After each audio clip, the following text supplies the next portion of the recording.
ಕನ್ನಡ ನಾಡು ಇದು ಕನ್ನಡಿಗರ ನಾಡಿಮಿಡಿತ. ಸಮಾಧಾನ ಸಮಾರೋಹ 2026 ಅಂತ ಒಂದು ಕ್ಯಾಂಪೇನ್ ಅನ್ನ ಮಾಡ್ತಾ ಇದ್ದಾರೆ. ಇದು ಅಂದ್ರೆ supreme court special Lok Adalat. ನಾವು ವರ್ಷಕ್ಕೆ 4 ಲೋಕ್ ಅದಾಲತ್ಗಳನ್ನ ಜಿಲ್ಲೆಯಾದ್ಯಂತ, ರಾಜ್ಯಾದ್ಯಂತ, ರಾಷ್ಟ್ರದಾದ್ಯಂತ ಮಾಡ್ತೀವಿ. ಬಟ್ ಇದು ಸುಪ್ರೀಂ ಕೋರ್ಟ್ ಅಲ್ಲಿ ಏನು ಪೆಂಡಿಂಗ್ ಇರ್ತಾವಲ್ಲ ಕೇಸ್ಗಳು, ಆ ಪ್ರಕರಣಗಳು. ಫಾರ್ ಎಕ್ಸಾಂಪಲ್, ಈಗ ಬಳ್ಳಾರಿಯಿಂದ 2 ಪಾರ್ಟಿ ನಡುವೆ ಏನೋ ವ್ಯಾಜ್ಯ ಆಗಿ ಇಲ್ಲಿ ಮುಗೀತು, ನಂತರ ಹೈಕೋರ್ಟ್ಗೆ ಹೋಯ್ತು, ಹೈಕೋರ್ಟ್ ಇಂದ ಸುಪ್ರೀಂ ಕೋರ್ಟ್ಗೆ ಹೋಗಿದೆ. ಅಂತ ಪ್ರಕರಣಗಳಲ್ಲಿ ಪಾರ್ಟಿಗಳು ಅಲ್ಲಿ ಹೋಗಿ, ಇಬ್ರು ಅಲ್ಲಿ ಹೋಗಿ ಅಲ್ಲಿ ರಾಜಿ ಇದರಲ್ಲಿ ಭಾಗವಹಿಸಿ ರಾಜಿ ಸಂಧಾನ ಮಾಡ್ಕೊಳ್ಳೋದು ಖರ್ಚು, ಮತ್ತೆ ಆಮೇಲೆ ಸಮಯ ಕೂಡ ಹೋಗುತ್ತೆ. ಸೊ ಆ ನಿಟ್ಟಿನಲ್ಲಿ ಇಲ್ಲೇ ಇರ್ತಕ್ಕಂಥ ಪಾರ್ಟಿಗಳನ್ನ, ಫಾರ್ ಎಕ್ಸಾಂಪಲ್ ಇಬ್ರು ಬಳ್ಳಾರಿಯಲ್ಲಿ ಇದ್ರೆ ಅವರಿಬ್ರು ನಾವು ಜಿಲ್ಲಾ ಕಾನೂನು ಸೇವಾ ಪ್ರಾಧಿಕಾರಕ್ಕೆ ಕರೆದುಬಿಟ್ಟು, ಆಮೇಲೆ ಅವ್ರಿಗೆ ಟ್ರೈನ್ಡ್ ಮೀಡಿಯೇಟರ್ಸ್, ಮಧ್ಯಸ್ಥಿಕೆದಾರರು, ಅವ್ರ ನಡುವೆ ಕೂಡಿಸಿ, ಅವ್ರ ವಕೀಲರನ್ನು ಕೂಡಿಸಿ, ಅವರ ಏನು ವ್ಯಾಜ್ಯ ಇದೆ ಅದಕ್ಕೆ ಪರಿಹಾರ ಒಂದು ಕಂಡುಕೊಳ್ಳುವ ನಿಟ್ಟಿನಲ್ಲಿ ಇದೊಂದು ಬಹಳ ಮುಖ್ಯವಾದ, ಪ್ರಾಮುಖ್ಯವಾದ ಒಂದು ಲೋಕ ಅದಾಲತನ್ನ, ವಿಶೇಷ ಲೋಕ ಅದಾಲತನ್ನ ಸುಪ್ರೀಂ ಕೋರ್ಟ್ ನಲ್ಲಿ 21, 22, 23 ಆಗಸ್ಟ್ 2026 ಹಮ್ಮಿಕೊಂಡಿದ್ದಾರೆ. ಆಗಸ್ಟ್ ತಿಂಗಳಲ್ಲಿದೆ. ಈಗಾಗಲೇ ಇದು 21 ಏಪ್ರಿಲ್ ಇಂದ ಸ್ಟಾರ್ಟ್ ಆಗಿದೆ. ನಾ ಈಗಾಗಲೇ ಹೇಳಿದ ಹಾಗೆ ನಮ್ಮ ರಾಜ್ಯದಿಂದ ಸುಪ್ರೀಂ ಕೋರ್ಟ್ ನಲ್ಲಿ 4328 ಪ್ರಕರಣಗಳನ್ನ ಸುಪ್ರೀಂ ಕೋರ್ಟ್ನವರೇ ಗುರುತು ಮಾಡಿದ್ದಾರೆ. ಅವ್ರನ್ನ ಗುರುತಿಸಿ ಇವುಗಳಲ್ಲಿ ನಾವು ರಾಜಿ ಸಂಧಾನದ ಮೂಲಕ ಪ್ರಕರಣವನ್ನ ಬಗೆಹರಿಸಬಹುದು ಅಂತ. ಸೊ ಆ ನಿಟ್ಟಿನಲ್ಲಿ ಈಗ ನಾವು ಬಳ್ಳಾರಿಗೆ ಸಂಬಂಧಿಸಿದಂತೆ, ಬಳ್ಳಾರಿ DLS ಬಳ್ಳಾರಿ ಮತ್ತು ವಿಜಯನಗರ ಎರಡೂ ಸೇರಿ ಸುಮಾರು 109 ಪ್ರಕರಣಗಳನ್ನ ಗುರುತಿಸಿದ್ದಾರೆ. ನಮಗೆ ಲಿಸ್ಟ್ ಬಂದಿದೆ. ಅವುಗಳನ್ನ ಫಾರ್ ಎಕ್ಸಾಂಪಲ್, ಈಗ ನಾನು ಸಿರುಗುಪ್ಪದಲ್ಲಿ ಇರ್ತಾರೆ ಪಾರ್ಟಿಗಳು, ಅವ್ರಿಗೆಲ್ಲ ಇದು ಆಗಿರುತ್ತೆ, ಏನೋ ವ್ಯಾಜ್ಯ ಇರುತ್ತೆ, ಬಳ್ಳಾರಿ ಅಲ್ಲಿ ಇದು ಏನೋ ಒಬ್ರದ್ದು ಪರವಾಗಿ ಆಗುತ್ತೆ, ನಂತರ ಬಳ್ಳಾರಿಗೆ ಬರ್ತಾರೆ, ಬಳ್ಳಾರಿಯಿಂದ ಹೈಕೋರ್ಟ್ಗೆ ಹೋಯ್ತು, ಹೈಕೋರ್ಟ್ ಇಂದ ಸುಪ್ರೀಂ ಕೋರ್ಟ್ಗೆ ಹೋಯ್ತು.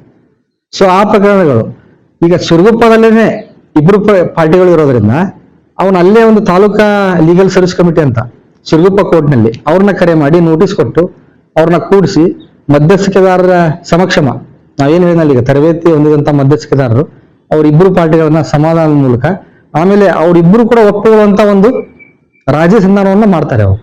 ಈಗ ನಾ ಈಗ ಹೇಳಿದಾಗ ಸಿರುಗುಪ್ಪದಲ್ಲಿ ಯಾವುದೋ ಒಂದು ವಿಲೇಜ್ ಅಲ್ಲಿ ಇರಬಹುದು, ಅಂತ ವ್ಯಕ್ತಿ ಸುಪ್ರೀಂ ಕೋರ್ಟ್ಗೆ ಹೋಗಿ ತಮ್ಮ ಪ್ರಕರಣಗಳನ್ನ ರಾಜಿ ಮಾಡಿಸಬಹುದು, ಬಹಳ ತ್ರಾಸದಾಯಕ, ಕಷ್ಟ. ಸೊ ಆ ನಿಟ್ಟಿನಲ್ಲಿ ಇದು ಮನೆ ಬಾಗಿಲಿಗೆನೆ ನ್ಯಾಯವನ್ನ ಒದಗಿಸಿಕೊಡ್ಬೇಕು ಅನ್ನೋ ಉದ್ದೇಶದಿಂದ ಒಂದು ಬಹಳ ಪ್ರಾಮುಖ್ಯವಾದ, ಎಲ್ಲರಿಗೂ ಉಪಯೋಗ ಆಗ್ತಕ್ಕಂಥ ಒಂದು ಯೋಜನೆಯನ್ನ ಅಥವಾ ನಾವು ವಿಶೇಷ ಲೋಕ ಅದಾಲತನ್ನ ಸುಪ್ರೀಂ ಕೋರ್ಟ್ ಅವರು ಹಮ್ಮಿಕೊಂಡಿದ್ದಾರೆ. ಆ ನಿಟ್ಟಿನಲ್ಲಿ ನಾವು ಈಗಾಗಲೇ ಪ್ರಕ್ರಿಯೆಯನ್ನ ಶುರು ಮಾಡಿದೀವಿ. ಆಮೇಲೆ ನಾವು ಕೇಸ್ಗಳನ್ನ ಸಾರ್ಟ್ ಔಟ್ ಮಾಡಿ ಅವುಗಳನ್ನ ರಾಜಿ ಸಂಧಾನದ ಮುಖ ಅವ್ರನ್ನ ಕರೆಸಿ, ಆಮೇಲೆ ಇನ್ನೊಂದು ಏನಾಗುತ್ತೆ ಅಂದ್ರೆ, ಒಬ್ರು ಬಳ್ಳಾರಿಯಲ್ಲಿ ಇರ್ತಾರೆ ಪಾರ್ಟಿ, ಈ ಇನ್ನೊಬ್ರೇನೋ ಮುಂಬೈಯಲ್ಲಿ ವಾಸ ಇರ್ತಾರೆ ಇಷ್ಟು ದಿವಸದಲ್ಲಿ. ಸೊ ಅವ್ರನ್ನ ನಾವು ಬಳ್ಳಾರಿಗೆ ಆ ಪಾರ್ಟಿ ಕರೆಸ್ತೀವಿ, ಅವರನ್ನ ಮುಂಬೈಲಿರೋರನ್ನ ವಿಡಿಯೋ ಕಾನ್ಫರೆನ್ಸ್ ಮುಖಾಂತರ ಅವ್ರನ್ನ ಕನೆಕ್ಟ್ ಮಾಡ್ಕೊಡ್ತೀವಿ. ಸೊ ಇಲ್ಲಿ ಮೀಡಿಯೇಟರ್ಸ್ ಇರ್ತಾರೆ, ಅವ್ರು ಮಾತಾಡ್ತಾರೆ. ಹೀಗಾಗಿ ಎಲ್ಲೇ ಇದ್ರು ಕೂಡ ಇಬ್ರು ಪಾರ್ಟಿಗೂ ಒಂದೇ ಕಡೆ ಇರ್ಬೇಕಂತಾನೂ ಇಲ್ಲ. ಒಬ್ಬೊಬ್ರು ಬೆಂಗಳೂರು, ಒಬ್ರು ಮುಂಬೈಯಲ್ಲಿ ಇದ್ರು ಕೂಡ ನಾವು ಅವ್ರನ್ನ ಕಾಂಟ್ಯಾಕ್ಟ್ ಮಾಡಿ, ಇಲ್ಲಿ ಮಧ್ಯಸ್ಥಿಕೆದಾರ ಇರ್ತಾರೆ, ಅವ್ರಿಬ್ರು ಅಲ್ಲಿ ಕನೆಕ್ಟ್ ಆಗಿಬಿಟ್ಟು ಆ ರೀತಿ ಕೂಡ ನಾವು ಇನ್ಫಾರ್ಮೇಶನ್ ಟೆಕ್ನಾಲಜಿನೆಲ್ಲ ನಾವು ಯೂಸ್ ಮಾಡಿಕೊಂಡು ಅವ್ರಿಗೆ ಒಂದು ನ್ಯಾಯವನ್ನ ದೊರಕಿಸ್ಕೊಡ್ಬೇಕು, ಪ್ರಕರಣಗಳನ್ನ ಬೇಗ ಮುಗಿಸ್ಬೇಕು. ಈಗೇನಾಗುತ್ತೆ, ಈಗಾಗಲೇ ಸಾಹೇಬ್ರು ಹೇಳಿದ್ರು ವಿಡಿಯೋ ಕಾನ್ಫರೆನ್ಸ್ ಅಲ್ಲಿ ತಾವು ನೋಡಿದಾಗೆ, ಈಗ ಒಬ್ಬ ಗೆದ್ದ ಒಬ್ಬ ಸೋತ ಕೋರ್ಟಿಂದ ಸಾಮಾನ್ಯವಾಗಿ ಜಜ್ಮೆಂಟ್ ಆದ್ರೆ, ಬಟ್ ರಾಜಿ ಆದಾಗ ಮಧ್ಯಸ್ಥಿಕೆ ಮುಖಾಂತರ ಇರಲಿ, ಲೋಕ ಅದಾಲತ್ ಮುಖಾಂತರ ಇರಲಿ ಅಂದ್ರೆ ಇಬ್ರು ಗೆದ್ದಾಗೆ. ಈಗ ನಾ ಸೋತ್ನಲ್ಲ ಅವನ್ನ ನಾವು ಸುಪ್ರೀಂ ಕೋರ್ಟ್ ವರೆಗೂ ಬಿಡೋಲ್ಲ ಅನ್ನೋದು ನೀವು ನೋಡ್ತಾ ಇರ್ತೀರಿ. ಅಂದ್ರೆ ಅದೊಂದು ಈಗೋ ಬಂದ್ಬಿಡುತ್ತೆ ಮನುಷ್ಯನಿಗೆ, ನನಗೇನೋ ಇನ್ಸಲ್ಟ್ ಆಯ್ತು, ನಾ ಸೋತೆ ಅನ್ನೋದೊಂದು, ನಾನು ಏನು ಕಡಿಮೆ ಇಲ್ಲ ಅನ್ನೋದು, ಅದು ಸುಮ್ಮನೆ ಕಾಳಹರಣ ಮಾಡ್ತಾ. ಆಮೇಲೆ ಮಧ್ಯಸ್ಥಿಕೆಯಿಂದ ಏನು ಮೂಲ ಏನಿದೆ, ಮೂಲ ಒಂದನ್ನ ನಾವು ಸಾಮಾನ್ಯವಾಗಿ ಒಂದು ನದಿ ಹರಿಬೇಕಾದ್ರೆ ಒಂದು ಝರಿ ಇರುತ್ತೆ ಫಸ್ಟ್, ಅದಕ್ಕೆ ಅದೊಂದು ಕುಡ್ಕೊಂಡು ಇದೊಂದು ಕುಡ್ಕೊಂಡು ಸಣ್ಣ ಸಣ್ಣ ಝರಿ ಎಲ್ಲ ಕುಡ್ಕೊಂಡು ದೊಡ್ಡ ನದಿ ಆಗುತ್ತೆ. ಅದೇ ರೀತಿ ಕೂಡ ಒಂದು ಪ್ರಕರಣದ ಮೂಲ ಬಹಳ ಚಿಕ್ಕದಿರುತ್ತೆ, ಬಟ್ ಏನಾಗುತ್ತೆ, ಅವ್ರ ಮಾತು ಕೇಳಿ ಇವ್ರ ಮಾತು ಕೇಳಿ ಏನೇನು ಕೇಳ್ಕೊಂಡು ದೊಡ್ಡ ವ್ಯಾಜ್ಯ ಮಾಡಿರ್ತಾರೆ. ಸೊ ಮಧ್ಯಸ್ಥಿಕೆ ಮುಖಾಂತರ ಆ ಮೂಲ ಏನಿದೆ ವ್ಯಾಜ್ಯದ ಅದನ್ನ ಕಂಡಿರ್ತಾರೆ ಬಹಳ ಚಿಕ್ಕದು.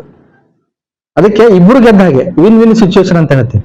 ಒಂದು ಪ್ರಕರಣ ರಾಜಿ ಆದ್ರೆ ಇಬ್ರು ಗೆದ್ದ ಹಾಗೆ, ಆಮೇಲೆ ಪರಸ್ಪರ ಬಾಂಧವ್ಯ ಉಳಿಯುತ್ತೆ. ಈಗ ಒಬ್ಬ ಗೆದ್ದ ಒಬ್ಬ ಸೋತಂದ್ರೆ ವೈರತ್ವ ಹೆಚ್ಚಾಗುತ್ತೆ. ಎಷ್ಟೋ ಸಿವಿಲ್ ಪ್ರಕರಣಗಳು ಕ್ರಿಮಿನಲ್ ಪ್ರಕರಣಗಳಲ್ಲಿ ಅಂತ್ಯ ಆಗಿವೆ, ಸಾವುಗಳು ಕೂಡ ನಡೀತೆ, ಯಾಕಂದ್ರೆ ಆಸ್ತಿ ಸಲುವಾಗಿಲ್ಲ, ನೀವು ನೋಡ್ತಾ ಇದ್ದಾರೆ. ಸೊ ಆ ನಿಟ್ಟಿನಲ್ಲಿ ಇಬ್ರು ಗೆದ್ದಾಗ ಏನಾಗುತ್ತೆ, ಬಾಂಧವ್ಯ. ಈಗ ನಾ ಸೋತನೆ ಅಂದಾಗ ಅವನಿಗೆ ಈಗೋ ಹರ್ಟ್ ಆಗುತ್ತೆ, ಬಟ್ ನಾವು ಇಬ್ರು ಗೆದ್ವಪ್ಪ, ಇಬ್ರು ಒಂದು ಕೂತ್ಕೊಂಡು ಮಾತಾಡಿ ಅವರೇ ತೀರ್ಮಾನ ಮಾಡೋದು. ಮಧ್ಯಸ್ಥಿಕೆಯಲ್ಲಂತೂ ಪಾರ್ಟಿಗಳೇ ತೀರ್ಮಾನ ಮಾಡೋದು. ಮಧ್ಯಸ್ಥಿಕೆದಾರ ಅಂದ್ರೆ ಸುಮ್ಮನೆ ಅವ್ರಿಗೆ ದಾರಿಯನ್ನು ಹುಡುಕಿ ಕೊಡ್ತಾರೆ, ಬಟ್ ಪ್ರಕರಣಗಳನ್ನ ಪಾರ್ಟಿಗಳೇ ತೀರ್ಮಾನ ಮಾಡ್ತವೆ. ಈ ನಿಟ್ಟಿನಲ್ಲಿ ಇವತ್ತು ಬಹಳ ಒಂದು ಪ್ರಾಮುಖ್ಯವಾದ ಯೋಜನೆಯನ್ನ ಮಾನ್ಯ ಸುಪ್ರೀಂ ಕೋರ್ಟ್ನವ್ರು ಮಾಡಿದ್ದಾರೆ. ಅದಕ್ಕೆ ತಾವೆಲ್ಲ ಕೂಡ ಸಹಕಾರವನ್ನು ನೀಡಿ ಯಾಕಂದ್ರೆ ತಮ್ಮ ಸಹಕಾರದಿಂದನೇ ನಮಗೆ ಎಷ್ಟೋ ವ್ಯಾಜ್ಯಗಳು ಇದಾಗುತ್ತೆ. ಯಾಕಂದ್ರೆ ಜನರ ಮೂಲೆಗೂ ತಲುಪಿದಾಗ ಇಂತಹ ಒಂದು ವಿಷಯಗಳು ಮುಂದೆ ಬರ್ತಾರೆ. ಆಮೇಲೆ ಆ ಲಿಸ್ಟ್ ಅಲ್ಲಿ ಇಲ್ಲದೆ ಇದ್ರು ಕೂಡ ನಮಗೊಂದು ಇದನ್ನ ಕೊಟ್ಟಿದ್ದಾರೆ, ಲಿಂಕ್. ಅಲ್ಲಿ ವೆಬ್ಸೈಟ್ಗೆ ಹೋಗಿ ಅಲ್ಲಿ ನಮ್ಮ ಹೆಸರು ಎಲ್ಲ ಹಾಕಿದ್ರೆ ನಾವು ಕೂಡ ಭಾಗಿಯಾಗಬಹುದು. ಫಾರ್ ಎಕ್ಸಾಂಪಲ್ ನಂದು ಕೇಸ್ ಇದೆ, ಬಟ್ ಆ ಲಿಸ್ಟ್ ಅಲ್ಲಿ ಇಲ್ಲಪ್ಪ ನನ್ನ ಹೆಸರು, ನಂದು ಕೂಡ ರಾಜಿ ಮುಖಾಂತರ ಮುಗಿಯುತ್ತೆ ಕೇಸು ಮಧ್ಯಸ್ಥಿಕೆಂದಾಗ ಅವರು ಡೈರೆಕ್ಟ್ ಲಿಂಕ್ ಇದು ಮಾಡಿಬಿಟ್ಟು ವೆಬ್ಸೈಟ್ ಹೋಗಿ ಇದು ಮಾಡಿಬಿಟ್ಟು, ಆ ವೆಬ್ಸೈಟ್ ಕೂಡ ನಿಮ್ಗೆ ಹೇಳ್ತೀನಿ ಅಡ್ರೆಸ್, ಅದನ್ನು ಬೇಕಾದ್ರೆ ತಾವು ಹಾಕೊಳ್ಳಿ. ಆಮೇಲೆ ಇದು ನಾವು ಇಲ್ಲೆಲ್ಲ ರಾಜಿ ಸಂಧಾನಗಳನ್ನ ಎಲ್ಲ ಮಾಡಿ ಪಾರ್ಟಿಗಳನ್ನ ಕರೆಸಿ ಫೈನಲ್ ಅಗ್ರಿಮೆಂಟ್ ಮಾಡ್ತೀವಿ. ಅದನ್ನ 21, 22, 23 ಅಲ್ಲಿ ಸುಪ್ರೀಂ ಕೋರ್ಟ್ ಅಲ್ಲಿ ಇರುತ್ತಲ್ಲ, ಸೊ ಅಲ್ಲಿ ಈ ಅಗ್ರಿಮೆಂಟ್ ಅನ್ನ ನಾವು ಕಳಿಸ್ತೀವಿ. ಅಲ್ಲಿ ಕೂಡ ಪಾರ್ಟಿ ಹೋಗೋ ಅವಶ್ಯಕತೆ ಇಲ್ಲ, ಅವ್ರು ವಕೀಲರು ಇರ್ತಾರೆ, ಇವ್ರು ಇರ್ತಾರೆ, ಅದು ಅಕ್ಸೆಪ್ಟ್ ಮಾಡ್ಕೊಂಡ್ಬಿಟ್ರೆ ಪ್ರಕರಣ ಮುಕ್ತಾಯ ಆಗುತ್ತೆ. ನಡೆಯೋದು 21, 22, 23 ಆಗಸ್ಟ್. ಬಟ್ ಅಲ್ಲಿವರೆಗೆ ಏನಾಗ್ತವೆ, ನಮ್ಮ ಸಿಟ್ಟಿಂಗ್ಸ್ ನಡೀತಾ ಇರ್ತವೆ. ಯಾಕಂದ್ರೆ ರಾಜಿ ಒಮ್ಮೆನೆ ಇವತ್ತು ಬಂದ್ರೆ ಇವತ್ತೇ ತೀರ್ಮಾನ ಆಗೋದಿಲ್ಲ, ಒಂದ್ 2-3 ಸಿಟ್ಟಿಂಗ್ಸ್ ಬೇಕಾಗತ್ತೆ. ಆಮೇಲೆ ನೆಕ್ಸ್ಟ್ ಇನ್ನೊಂದು ಡೇಟ್ ಕೊಡ್ತಾರೆ, ಮತ್ತೆ ಅವತ್ತು ಸ್ವಲ್ಪ ಕಡಿಮೆ ಆಗುತ್ತೆ ಅವ್ರ ನಡುವಿನ ಒಂದು ಡಿಫರೆನ್ಸ್, ವೈಷಮ್ಯ ಕಡಿಮೆ. ಮತ್ತೆ ಥರ್ಡ್ ಟೈಮ್ ಬಂದಾಗ ಇನ್ನೂ ಸ್ವಲ್ಪ ಕೂಲ್ ಆಗಿರ್ತಾರೆ. ಸೊ ಆ ನಿಟ್ಟಿನಲ್ಲಿ ಇದ್ರ ಮುಖಾಂತರ ಎಲ್ಲ ಪ್ರಕರಣ ಮುಗಿಸ್ತಾರೆ. ಆಮೇಲೆ ಸಾಮಾನ್ಯವಾಗಿ ಸುಪ್ರೀಂ ಕೋರ್ಟ್ ಮುಂದೆ ಈಗಿರುವಂತಂದ್ರೆ ಈಗ ವೈವಾಹಿಕ ವ್ಯಾಜ್ಯಗಳು, ಗಂಡ ಹೆಂಡತಿ ಮ್ಯಾಟ್ರಿಮೋನಿಯಲ್ ಡಿಸ್ಪ್ಯೂಟ್ ಅಂತ ಹೇಳ್ತೀವಿ. ಆಮೇಲೆ MEC accident claim tribunals claims ಮಾಡಿರ್ತಾರೆ, ಪರಿಹಾರಗಳು, check bounce cases, land acquisition cases, ಆಮೇಲೆ ಕ್ರಿಮಿನಲ್ ಕಂಪೌಂಡೇಬಲ್ ಕೇಸಸ್, ಆಮೇಲೆ ಲೇಬರ್ ಲಾ, ಇಂಥವು ಯಾವ ರಾಜ್ಯ ಆಗ್ಬೋದು ಅಂತ ಏನ್ ಪ್ರಕರಣಗಳಿವೆಲ್ಲ ಸುಪ್ರೀಂ ಕೋರ್ಟ್, ಮಾನ್ಯ ಸುಪ್ರೀಂ ಕೋರ್ಟ್ನವರೇ ಅವನ್ನ ಗುರುತಿಸಿ ನಮ್ಗೆ ಕಳಿಸಿದ್ದಾರೆ.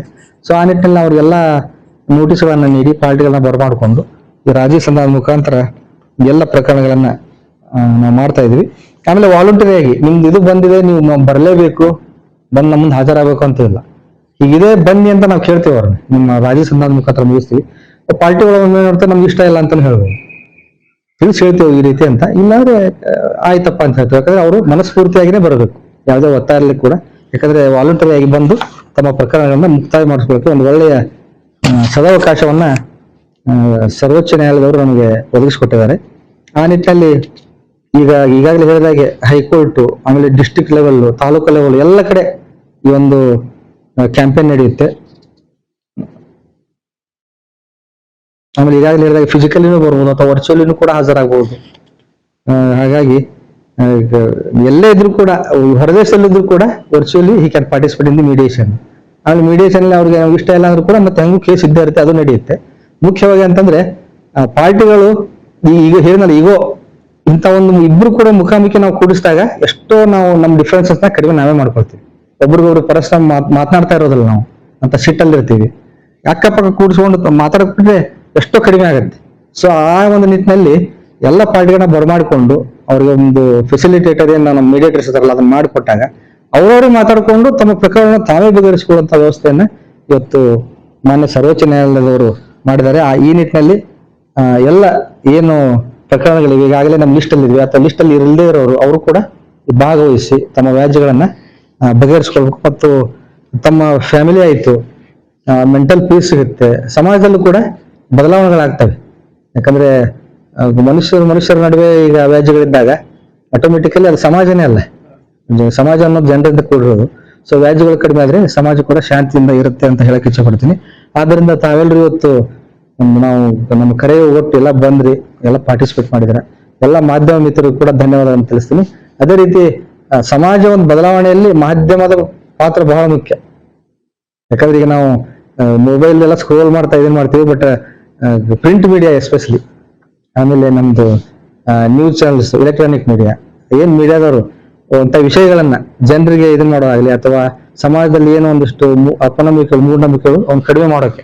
ಫಾರ್ ಎಕ್ಸಾಂಪಲ್ ಈಗ ಬಳ್ಳಾರಿಯಲ್ಲಿ ಈಗ ಪೋಕ್ಸೋ ಪ್ರಕರಣ ಇರ್ಬೋದು, ಚೈಲ್ಡ್ ಮ್ಯಾರೇಜ್ ಇರ್ಬೋದು, ಎಷ್ಟೋ ನಾವು ಸುದ್ದಿಗಳಿಂದ ಕಡಿಮೆ ಆಗಿವೆ, ಅವೇರ್ನೆಸ್ ಕೊಡ್ತಾ ಇದ್ದಾರೆ ಪತ್ರಿಕಾ ಮಿತ್ರರು. ಸೊ ಆ ನಿಟ್ಟಿನಲ್ಲಿ ಇದನ್ನು ಕೂಡ ಪ್ರತಿಯೊಬ್ಬರಿಗೂ ಇದು ಏನಾಗ್ತಂದ್ರೆ ಅವ್ರು ತಲುಪಿದ್ರೆ, ಅವ್ರ ಪ್ರಕರಣಗಳಿದ್ರೆ ಅವ್ರು ಬಂದು ಇಲ್ಲಿ ನಮ್ಮ ಒಂದು ಜಿಲ್ಲಾ ಕಾನೂನು ಸೇವಾ ಪ್ರಾಧಿಕಾರ ಇರ್ಬೋದು, ತಾಲೂಕು ಕಾನೂನು ಸೇವಾ ಸಮಿತಿಗಳಿರ್ಬೋದು, ಅಲ್ಲಿ ಬಂದು ತಮ್ಮ ಪ್ರಕರಣಗಳನ್ನ ರಾಜಿ ಸಂಧಾನದ ಮುಖಾಂತರ ಪರಿಹಾರ ಮಾಡ್ಕೋಬೇಕು ಅಂತ ಕೇಳಕ್ ಇಚ್ಛಪಡ್ತೀನಿ.